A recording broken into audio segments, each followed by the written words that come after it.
I would like to thank God. I would like to thank our incoming fifth president, Professor Wajakoya, our incoming deputy president, Madam Justina Wamai, and all our party officials for having faith in me and appointing me to the position of the spokesman and head of media for the Roots Party. I want to assure all Kenyans that I take this appointment very seriously, with a serious task of ensuring that we win the 2022 August 9th general elections. Very many people have called me, very many people have written to me, congratulating me, thank you so much. But there are also a group of people who have asked, why? Jaymo Williams say, why did you accept this appointment? And the reason why most of people are asking is because, you know, I'm a content creator. Wengine wanauliza sitaharibu brand, sijui tutafanya nini, sijui corporates wataacha kukupatia kazi, sijui utaharibu content. I want to assure everyone that our content creation will still go on. But the most important reason why I took this appointment is because the people of our generation needs to make some serious choices and decisions right now. And I say this statement informed by the fact that our parents, most of our parents, wenye wametuzaa sisi, wengi wao, they have lived average lives since they were young people, mpaka saa hii, wengi wanaishi bado maisha ya kawaida. And the reason why that happened is because at the peak of their careers, at the peak of their youthfulness, this country was being mismanaged by a bad government that never cared about the opportunities for young people, that never cared about the country. What they only cared at that time is stealing and enriching themselves to become who they have become. And it is very evident, you can see. And I don't have to refer to which administration was there. All of you can relate and you know that. And I sat down and I said, sasa kuko na uchaguzi. Our generation, we are at the peak of our youthfulness. We are the peak of innovativeness. Tuko kwa peak za career zetu. If on 9th August we get a bad government to be elected into power, this is what will happen. Chukua kalamu na karatasi nikwambie what will happen. Wewe saa hii mwenye uko kwa peak ya career yako, wewe mwenye uko kwa peak ukifanya biashara, wewe mwenye uko kwa peak ukipiga hustle, wewe mwenye uko kwa peak uko jobless unatafuta kazi, kukikuwa na serikali mbaya on 9th August, wewe mwenye uko jobless hakuna kazi utapata. Wewe mwenye uko na biashara, there will be no conducive environment for you to continue doing business. Wewe mwenye uko employed, some of the companies, most of them will close down because of the mismanagement that will happen in this country. When that happens, you will be jobless. There will be no space for you to innovate. There will be no space for you to grow. So what will happen is, hii maisha yenye tumebagia, tutaingia sasa kwa shida. And I sat down and I said, Jaymo, why can't you join a movement that is set to change the country?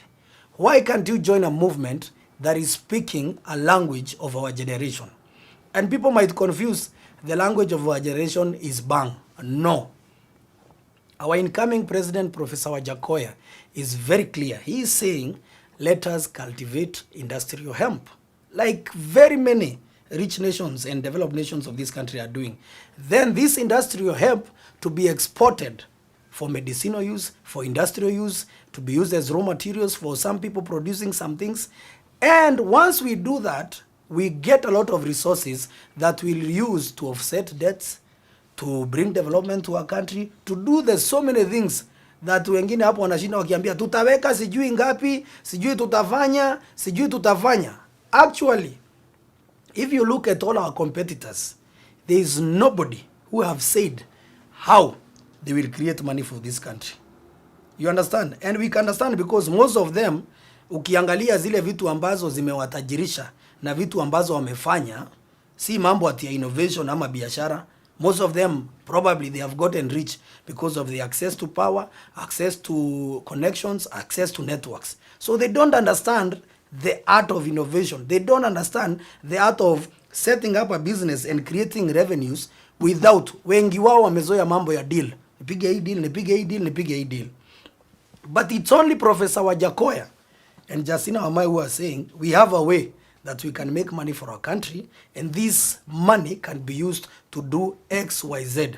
Hao wengine ni tutaweka, tutafanya, mastori mingi sana na hadithi. I want to be clear because there is a fear and some of the propagandists from our competitors are out there saying watu wanataka kuleta bangi kwa inchi, nini mambo mingi. I want to tell especially parents. Kuna parents wengi wako worried. Even right now as you speak, there are so many people who are smoking bang in this country. There is a lot of bang in this country that people are smoking. So whether Wajakoya gets into power or not, people will still continue smoking bang. But professor is talking about industrial hemp.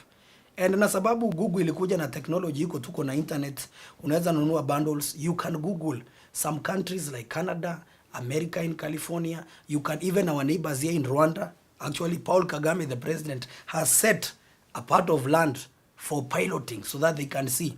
Juzi pale kwa Museveni, they exported 400 kilograms to Germany for medicinal use. So ukiangalia, tuache kuiangalia na ile macho. You know, when we were growing up, tulikuwa tunaambiwa watu wa bangi ni wenda wazimu nini. Yes, there is a serious problem of drug abuse in this country, which needs to be checked. And we have the relevant laws and rules to work on that. So what we are saying as a party is we want to take power to fix the country. And part of our manifesto, kuna watu wanauliza nyinyi mnasema mtaua watu corrupt, mtasema msijui will hang. Yes, we have to hang those people.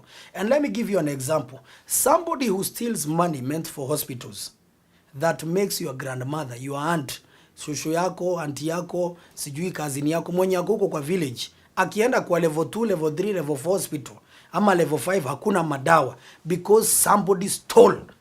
There is no equipment for a mere x-ray, ama MRI, ama kitutu kidogo, because somebody stole that money. Bought a V8, build apartments, bought a very nice house, nini, na huyo mtu bado anakuja anatuomba kura na sisi tunampatia. Huyo mtu, wale watu walikosa dawa kwa hospitali walikufa. They died. So yeye mbona hakuwa ana enjoy pesa ambayo ameiba? Huyo mtu deserve to be hanged. Mtu anapewa barabara ajenge, tender ya 1 billion. Anatumia 100 million, hii 900 million ingine anakula yeye na mastuji wake na wale watu ambao waliconnect yeye kwa kazi. Accidents start happening on that road. People die. Wakitoka marorasho, wakitoka mazishi, wengine wakiwa kwa mabasi, watu wengi sana wanakufa. Then you want us to negotiate with such kind of a person. We are saying anybody who is stealing from the public coffers deserve to be hanged. And that's clear. Watu wanaiba pesa ya madams, wengine wanaiba ya sijui pesa, masks, makemsa, manini. Yani you sit down and these people come to our TVs sometimes to lecture us, to tell us who we should elect because they don't like so and so, because so and so akiingia hawataweza kuiba vizuri venye probably wanaiba. Tunasema hao watu they deserve to be hanged so that the opportunities in public service, whenever someone is given an opportunity to serve in our public service, anaenda kufanya kazi ama masema mimi hiyo kazi sitataka kwa sababu niko na tamaa ya kuiba ama niko na tamaa ya kutajirika haraka, nitakula mali ya umma. Those are clear things that we are saying that we must do as a country. Na lazima tujiulize, our generation, if you are 40 years and below, ask yourself, in the next 10 years, where will you be? In the next 20 years, where will you be? Watoto wako kama utapata watoto, wewe mwenyewe venye unajiset kwa maisha yako, 9th August tukichagua mtu ambaye ataangusha economy ya Kenya na wako kwa ballot na wengine mnawapenda sana, what will happen is you will stagnate. Ama hiyo kitu uko nayo itaenda chini. And that's what will happen. Wherever you live, just know you will go down. Your living standards will go down. And kuna watu wanasema tunauza uoga. Hatuuzi uoga. Unajua iko watu wengine watasema tunauza uoga. Sisi hatuuzi uoga. We are just merely speaking facts. And I want to tell you, some of these people are pretending now that watakuja kutuonyesha kutengeneza pesa kama vijana. Watakuja kutuonyesha kutengeneza pesa kama wamama. Watakuja kutuonyesha kutengeneza pesa kama wale watu ambao wako na vilema na wazee na kila mtu. Let me ask you, these people are super rich. Some of them, they are billionaires. Have you asked yourself, they succeeded in the same Kenya that we are in? Unajua mtu asikwambia ati Kenya hakuna pesa, yet hao they are super rich, they are billionaires, they have assets, nini, tunajua maisha yao venye iko. How did they make money in a bad country? My answer is they made money because they had the right opportunities, the right networks, na walikuwa hapo kwa hiyo system. Sasa jiulize swali, hawa watu wametengeneza pesa mingi kama hawajaoni hiyo infrastructure ya serikali. What if we give them a chance to own that infrastructure? Your guess is as good as mine on what they will do to this country. So kama if they are really honest, kuja utuambie mimi ni billionaire, nilitengeneza pesa hivi na hivi, na ndio na maana nataka niingie jimbia mtengeneze. Tupatie manual yako, because you still made money in the same Kenya that you are telling us there are no opportunities that you want to come and fix. Yet you yourself, you have benefited from that same system. My point is, the only hope that we have is in Professor Wajackoyah and Justina Wamai. Let's fix our country. And we are inviting all the crazy ideas from well-wishing Kenyans out there on how we can fix our country. Let's fix it. Let's eliminate corruption and wastage. It's the only thing yenye nafanya wewe kama ni kijana una wera ni because kuna mtu aliiba pesa fulani. Opportunities haziko. That's why uko jobless.